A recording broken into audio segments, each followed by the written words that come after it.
Welcome to Wise Beyond Bitcoin, where you come for the crypto neo news, education, and opportunities. My name is Lucas, and I have a news and some education and a follow-up.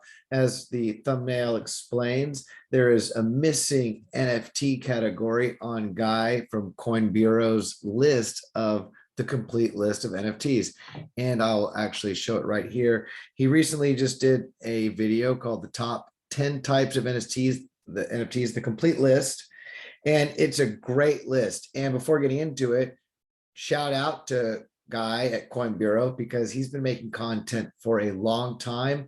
Very, very good research, in my opinion. He doesn't just talk about innovative projects in blockchain. He talks about what's going on in the world, what's going on with regulation, and he brings a great perspective when it comes to supporting ethics and decentralization. So make sure, if you're not one of the 1.92 million subscribers already, and you're looking at staying abreast of what's happening in crypto and the world, it's a great resource of information. That being said, he recently, he's active a lot on Twitter, so follow him on Twitter too. And when we're all doing research, I make mistakes, we all make mistakes. There's so much development happening all over the place that you just can't get it all. And sometimes you miss something or you get something wrong. So that's why we always say, do your own research to be your own bank. We're doing the best we can to, disseminate as much information as we go through, because there is a lot, and you run it through your own research and see what makes sense. And do not take this as commercial, legal, financial, medical, marital advice. It's none of that. It's just educational, entertainment information. That's what this is, right? And you do your own research and you check out these playlists to help you do your own research. If you're brand new to the IBC ecosystem, the Secret Network, how to start your secret crypto journey, we actually show you whether on your phone, your desktop, you get a Kepler wallet. You can send, you can receive from all those exchanges you're used to. And if you're not, we show you where to go and how to buy directly from Secret Swap and other places. How to stake, what that means, we'll get into that later. But when you have Secret, you actually secure the network, stake it, you lock it up for a period. You choose how long. There's an unbonding period, but you earn over 20 to 25, 27% interest. Well, I'll say interest, rewards is a better for staking it up and securing the network. Yes, yes. And you can earn returns. You can support projects that are doing amazing things for the protocol and for charities. So stay abreast with our Validator staking and value added playlist. Airdrops and crypto opportunities. Yes, there's airdrops all over Secret Network and the IBC. So once you learn how to participate, these ecosystems are very, very keen on rewarding those who add value. A lot of airdrops have changed lives. We're talking about recently on Juno, over $10,000 to $14,000 airdrop that right now I think is now worth $20,000 to $30,000 for some people, that required a $250 start. So it's not rewarding whales, it rewards proof of energy, they call it, where you're voting, you're staking, you provide liquidity, and based upon a certain activity, they reward. So very exciting times for ecosystem in general for IBC, but Secret, especially with the privacy feature. We're getting into that. We have explainers, tutorials to walk you through how to swap, exchange, provide liquidity if you're new to it. And we've got more than just Secret NFTs. There are more applications being built. We'll get into one of them today, but there are many applications being built taking advantage of the privacy layer 1 solution on Secret Network. We also get into more things than just blockchain and crypto, kind of. The macro outlook, we look at the Fed, we look at the world, the economy at large. Blockchain technology is an emerging technology that is here to displace. There's creative destruction at play. However, what's being creatively destroyed, what's emerging, how is it affecting other markets, and how are the traditional financial markets and their leverage positions and leveraging, and how is it all affecting these thin markets and often volatile markets of this new technology sector? Well, there's a playlist right there to stay abreast of that too. We got it all right here. Not at all. We don't have it all, but we have a lot right here. So put it in your library card catalog, if anybody knows what that is. And check it out. Our videos are timestamped below. Unfortunately, YouTube has done something weird. I don't know what it is. They removed the breakpoints on our timestamps, but you can still see our timestamps below, just like his. You'll see our timestamps. but you will not see our break. So I'm going to show you right now the 10 types of NFTs, and you can watch this. I will leave the link below, but right now I'm just going to show you. There's the intro. There's the NFT market, which is like OpenSea or these marketplaces. There is art. Art is very popular because it's non-fungible, meaning you can verify that it can't be counterfeited, can't be copied. There's a unique signature behind the piece. So that gives artists, that empowers artists from preventing others from duplicating what they have. Collectibles. There are certain collectibles that are being offered through NFTs, sports moments. I guess they included the Pulp Fiction. That's interesting. They included Pulp Fiction in the sports moments. I see that somewhere in there, and that's a secret NFT. Hold up. Let's see this. New spectrum of financial opportunity for all parties involved. However, out of the many existing use cases for NFTs, the sports and entertainment industries appear to be among the most logical and economically promising implementations of NFT technology. The next use case. Okay. So he shows a picture of Quentin Tarantino, and talks about it being a use case of entertainment, which is very accurate. That's actually very accurate. And Quentin Tarantino paved the way ahead of his time of recognizing that if you're going to use blockchain and NFTs, then you need to do it on a blockchain that has privacy, because Quentin Tarantino launched his Pulp Fiction NFTs on Secret Network. That way, no one can go and look on the public blockchain and see what it is that he released. If it was a Bored Apes Yacht Club picture, then everyone would just see the screenplay. They would look it up on the blockchain and be right there. So with Secret Network, you can offer something that the public does not have access to, the same data that the owner has access to, which is extremely valuable. There's a lot of utility there, and that is what he took advantage of. So moving on, sports moments. There are music NFTs. There gaming NFTs.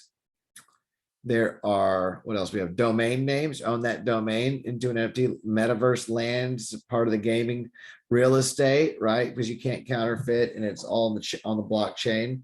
Great. You can trade ownership. Fashion. There are people that are buying things in the metaverse, like coats or purses or whatever, and having it actually mailed to them. You can actually have something part of a collection that is actually sent to you. Financial NFTs as well. So NFTs that represent staked assets or bundled up assets. Now think about this. Every one of these categories is a great research and is absolutely true. So this is why NFTs have become so valuable the last year or two, is because these use cases, understanding the potential. That is true. That's why there's been such a buzz and they've been flourishing. However, we're going to do a video later on the NFT bubble, because there's absolutely a bubble going on in NFTs and in crypto and markets in general, obviously. But there are different reasons. There are different factors that cause bubbles, and we will go into some of the different factors that may deflate certain NFTs. And I feel that a lot of them that are lacking the privacy feature, as the technology develops and emerges over the next coming years, that most of them will be lacking a use case that's required, fundamental, to be practical.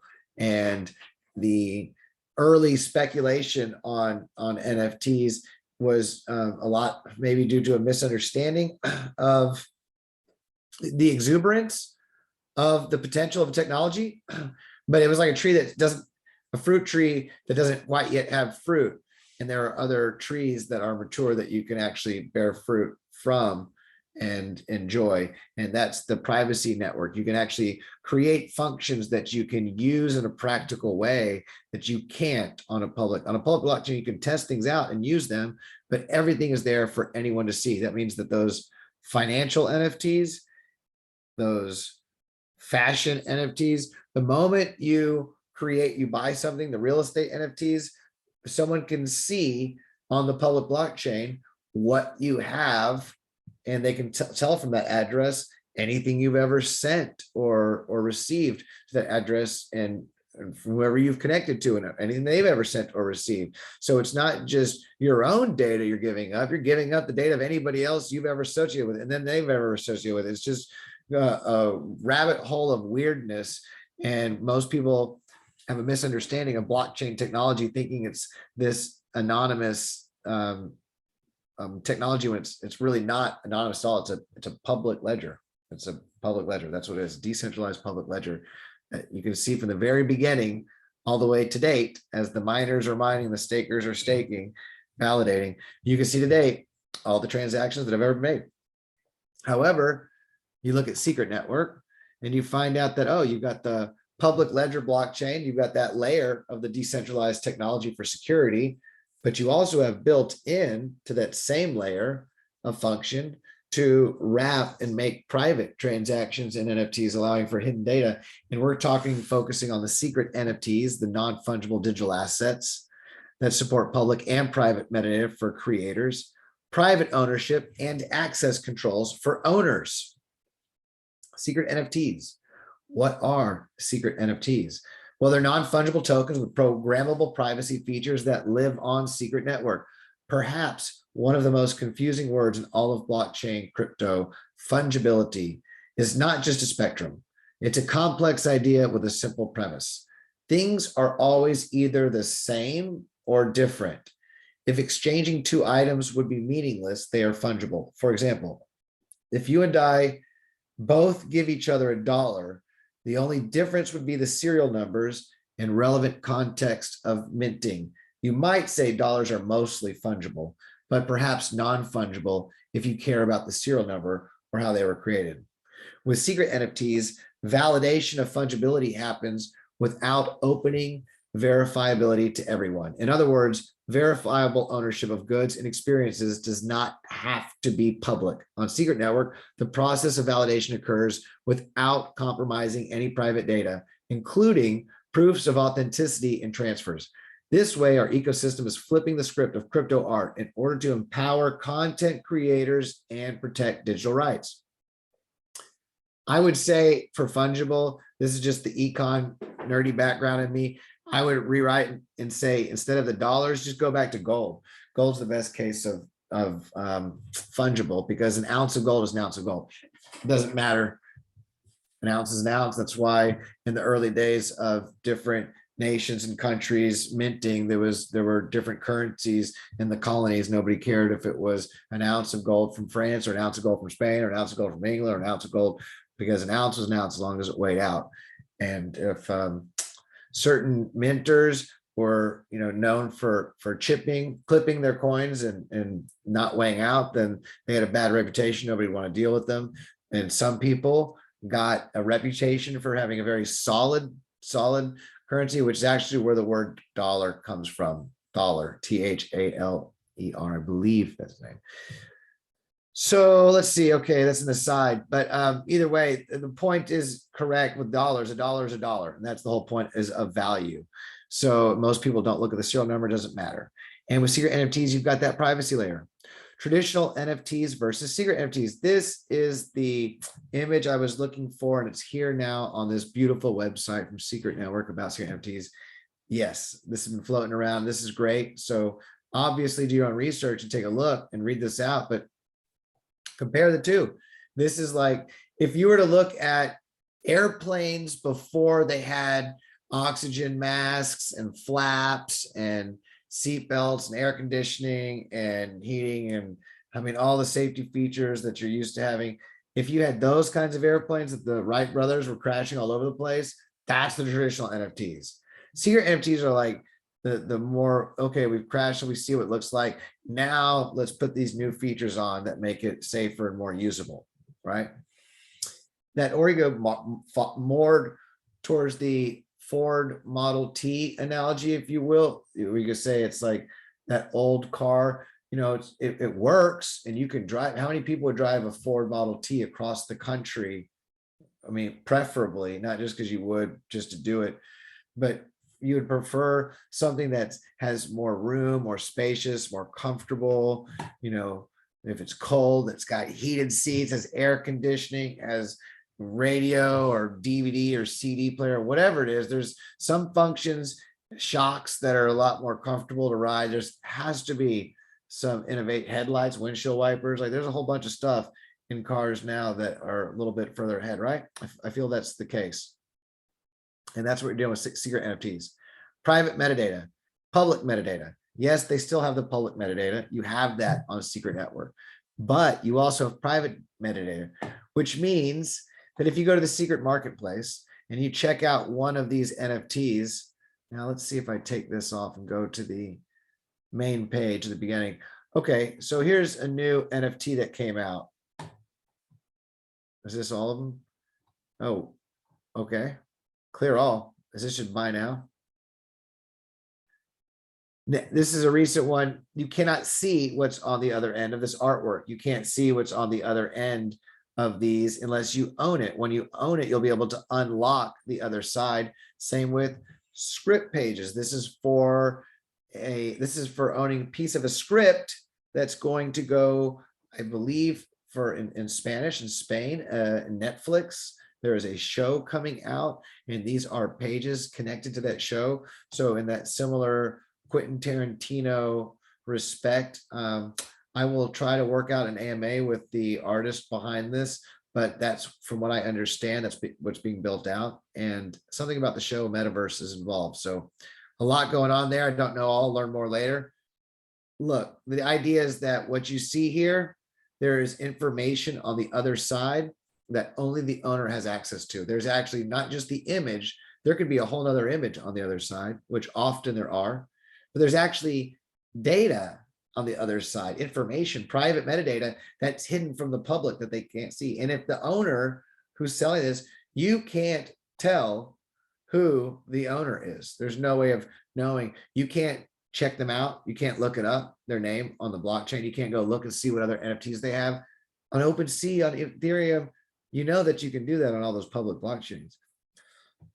Many people are still just learning the value of NFTs. And that video, 1.9 million, one of the leading educators and ambassadors of all of blockchain and crypto. And these are all great points. These are amazing points. And he makes a great video on NFT use cases. And he is at the forefront of education. So if he is talking about all this and has yet to explain about secret NFTs and the privacy feature, you can imagine how far back many others are. So if you're just getting this information now, you're very early. You're very, very early. You have plenty of time to do your own research. This is not saying act now, hurry up. Although I do have some act now, hurry up information before the video is over with, if you're into that. But really, there are plenty of opportunities just getting going. Private ownership, access control, private data. Now we're gonna get into some examples. One example is the community is so amazing. I'm gonna leave a link for Izzy. Izzy's really into the information and education of secret NFTs, Izzy NFTs. And when I said, hey, does anybody know where that article is that talks about traditional NFTs versus NFTs, came out right there within a minute on the Twitter and said, check this out. And this is exactly what I was looking for. But then someone else showed me the website, and then I said, okay, well, I better go with the website. I mean, this is pretty complete, right? Did we go through this yet? Public and private metadata. We talked about it. Secret NFTs support public and private metadata. That's what we're talking about here, public and private metadata. Okay, so there we go, gaming industry. There we go. Private ownership, access controls, build secret NFTs. If you're interested in creating secret NFTs or NFT-based applications on Secret Network, come join our developer community. Our team is already working with a number of developers to build new secret NFT applications, and we would love to collaborate and share resources with you. By building privacy-preserving secret NFTs, you can make NFT usage more secure across the multiverse of blockchains. Real-life application, property and luxury goods. So just like we saw in the video earlier, NFTs, identifications, these are things that you're going to want to have access. Look at that. You get a McLovin ID, right? You don't want other people to know about your McLovin ID. Events, tickets. You don't want people to know what you have. This whole idea that everything on the public blockchain is the future. Well, no, I mean, kind of, it's showing the potential of the future, but having privacy is necessary for these applications to really be practical. And here I am looking at all these and saying, man, I should start some secret NFT collections and get some things going. Maybe I can have some fans to follow me on some NFTs. Actually, we have some ideas of some projects in the works to create some DAOs that support our fellow secret network communities. There's a lot of collaboration happening, and who knows what we can build together, but it's happening and we'll find out together. One of them is Clandestina Gang. This is the act now, which is the reason why I'm making this video out tonight. That tonight is the night before this launches. So you have time. I've got another video that goes into the details of this mint, how to wrap your secret. If you're not familiar with that, you can be prepared with secret in your Kepler wallet by 11 a.m. Central Time, 5 p.m. UCT, February 5th. And the Clandestina Gang, each one of these individual unique art pieces by Cali, an amazing artist, just an amazing man behind the art who's has a lot of love, very chill to help the community grow, help Secret. It's just beautiful ideas and has done a lot to bring this to fruition. Has a validator node, actually a secret network validator node created, built out, and running for the Clandestina Gang. So very soon, when you come to stake Secret Network, we've done a video on this already, which is why you'll see the secret staked on Chain of Secrets, where we did our example, and we'll have more validators to add to the list. But when you come to choose a validator, which everyone has to, you don't have to, but it's highly recommended. This is what earns that 27, that 25% reward on your secret, but it's also what secures the network. These validators are what are helping power, making sure that these transactions, all this activity, these applications are able to function. These are like the miners. The validators are the equivalent to the miners in a proof of work system. And staking is that security. So you can see that you can choose. I do this, I recommend, if you see several of them that you wish to support, you can stake between between several that you wish to support. You don't have to just choose one. Clandestina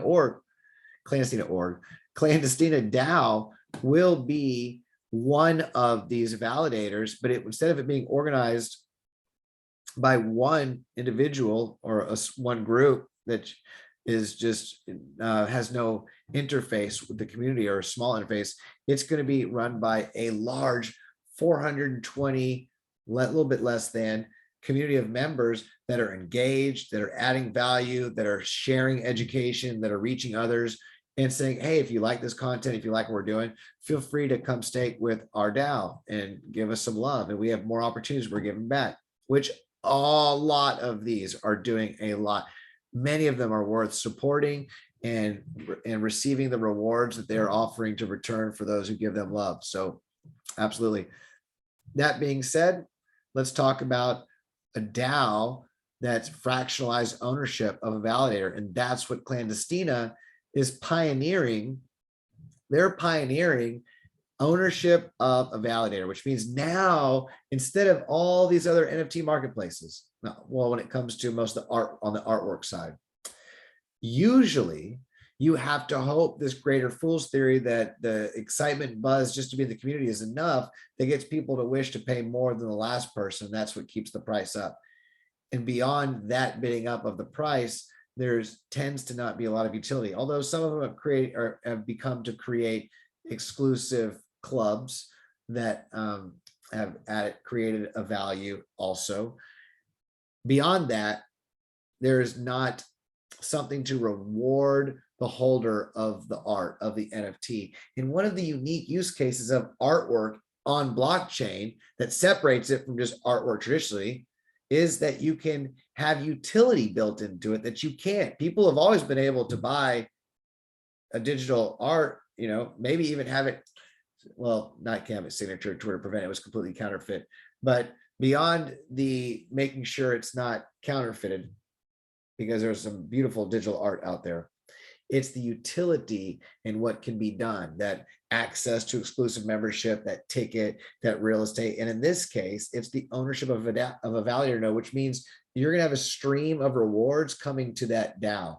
That DAO, you don't have to sell an NFT to benefit from having it. You actually can hold it and receive a distribution of rewards over time as if it was paying dividends by being a part of a community that is running a validator node and actively a DAO that's actively deciding on what to do.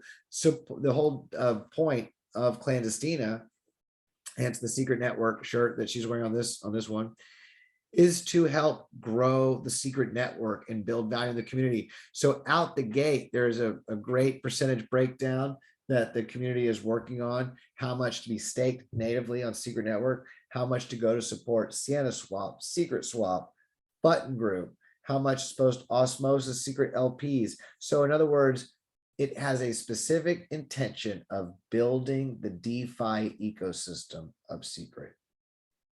Wow. Having a validator and with the intention of voting and helping grow the ecosystem, there's a lot of potential for that. And I'm excited.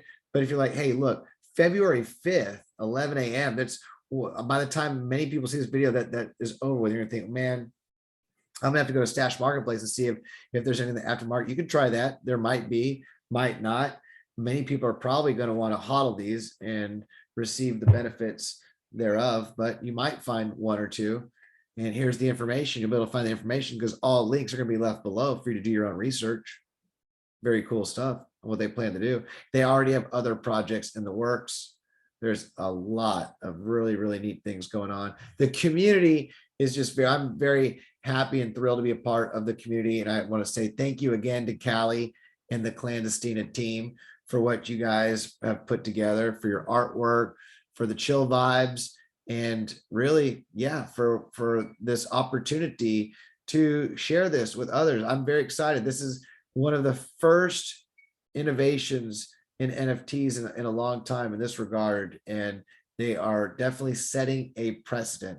Speaking of setting a precedent, HODLers behind this precedent, and the team behind Alter, the founder of Alter, who is done a lot to help grow the Secret NFT community, not just Clandestina NFTs, because I forgot to mention, every Clandestina NFT also comes with a 1-year pro membership to Alter.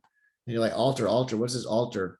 I've done a video on that too, but just to catch you up real quick, Secret Network is more than just NFTs. It's a layer 1, like Ethereum blockchain, smart contract platform, but it has privacy. And you can do things with privacy, like we saw with that guy video, that you can't do on public blockchains. You can do messages. You can do private messages. Who would want to use a public blockchain for a messaging platform or a chat platform where anyone could see every message you've ever sent and who you sent it to or where it's sent? Like, that's kind of weird, very weird. But to be able to do it on a private blockchain where now you can open up communication, they're building out chats, they're building out customized rooms like Discord, a full Gmail suite type situation.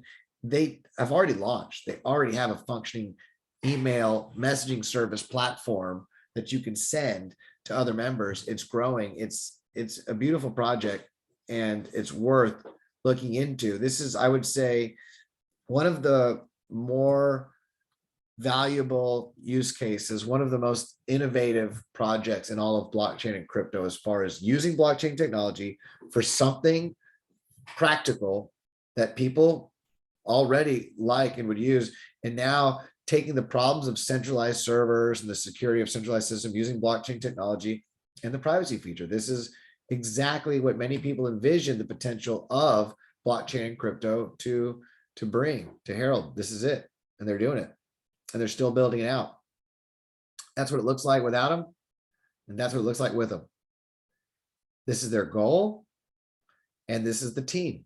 All right, check it out. Beautiful team, beautiful names, beautiful roadmap. They've come a long way. Chats and channels, email privacy bridge, Android app, native iOS app, Alter token launch. That's already happened. They've got their tokens launched. It's on a few exchanges. We're doing a video on all the places you can activate that and stake it. for rewards on Secret Swap and the Infinity Pool, and just really neat things happening there. But you'll be able to use Secret. They're going to have a validator node. Alter will have its own validator node where you will be able to stake Secret on their validator node to cover your subscription. So you would no longer have to pay anything at all. You could just stake a few Secret on their node, and that will cover your cost forever for the yearly, however long you do it. And there's the plan. There's actually a lifetime plan that if you stake a certain amount with them, you probably qualify for, and they'll explain more of that later. Going back here, every one of these Clandestinas comes with 1 year pro membership. That's right, 1 year pro. So that's innovative. Now, they're not the only secret NFT that's very innovative. And by the way, the founder of Alter is partnered up with the artist behind the Midnight Teddy Club, which you do have time for, and I will be offering a few whitelist spots to secure yourself to make sure it doesn't mint out and you don't have an opportunity. If you do your research and you want to be a part of it, drop a comment, let me know, follow, because I will be having that contest out within 2 or 3 days of this video. What are they doing? Well, they're doing pretty much the same thing. Instead of 420, there's going to be 3,030 of them. So a little bit bigger purse to start with if they mint out quickly. And they're doing very similar things as far as a DAO and a validator node, and the royalties going back to the DAO. So the members, the dividends that go back to the HODLers, and they've got this beautiful system right here with all these arrows that you can check out. I wanted to go into more about it though, because they have deflationary tokenomics, game theory built in, and I'll explain how that works. What do you mean game theory tokenomics? It means the incentives built in to their application make it to where people may choose to burn 3 Teddy NFTs. All the NFTs come out with rarities and traits. You look it up, some are more rare than others. However, you can burn 3 to mint 1 new Teddy that's customized with traits you choose. So you can create more rare traits, and you can name it. They all come out with a certain name, but you'll be able to burn 3 and create one on the blockchain that no one else will be able to change the name. That's going to be its name forever. So you'll be able to now have a role in naming a Teddy in this club. Oh, more than that, each one comes with a year membership. Oh, more than that, you can trade out 10 of them for 1 lifetime membership, or you can burn 9 of them, customize 3, give away all the memberships and keep 1 for yourself for a year and give them out as gifts. There's a lot of different ways you can choose how you want to do it. There's a lot of utility built in the Midnight Teddy Club, and it's more than just a DAO and running a validator node. You're talking about, they also have these exclusive communities on the Secret network that you access soon to be through Alter, but already through Discord and Telegram and other channels. So this is where you can see they've got the same exclusivity. They have all of what you're used to finding on the EVM chains. However, here in the IBC on Secret Network, you've got the privacy feature that allows for utility and dynamics you can't mimic. And that in time, this is straight up just about Alter and what they have going on, but I've talked enough about them. I've shown you about the validator node, how amazing that is. The use case of having NFTs that are receiving rewards is just very innovative, very cool. And isn't it neat that if you like an artist, like, oh, wow, this NFT is great. I love these NFTs. Oh, I don't have to sell it to benefit from it. I actually can hold it and benefit from it. And this is, I think, where a lot of artists are going to capitalize in supporting blockchain and crypto and communities, is not pumping out works that need to be flipped, but pumping out works that reward their holders for holding, rewarding holders instead of rewarding flippers. At the moment, the royalty fees and the way it's incentivized is that in order for the artist to benefit and in order for certain members to benefit, it requires the greater fool's theory in some regard that someone else is going to come along later and buy it for more because there's just that exclusivity, or there's that demand supply. But here you have, beyond just that, you actually have a structure built in that rewards and benefits someone who holds it. And then if they choose to still, they can still sell it in the aftermarket on Stash. Here we go. This is the website it's going to happen at. I will leave that link below. Like I said, this is educational entertainment information. I hope you found this useful and educational entertainment. Thank you, Guy, Coin Bureau. You do amazing research and amazing work. Much love. I hope this reaches you in good spirits and you're able to share this information out there, because you do great research and great content, great production quality. And he responded to a tweet earlier, someone pointing out a small oversight in an Adam IBC video that was knockout, and he came back and updated it right away. So he's really, really on the up and up about providing information, transparency, and his ethos just, it's really a joy to listen to. So again, thank you very much. Hope you found this entertaining too. And until the next time, have a beautiful day, and namaste, y'all.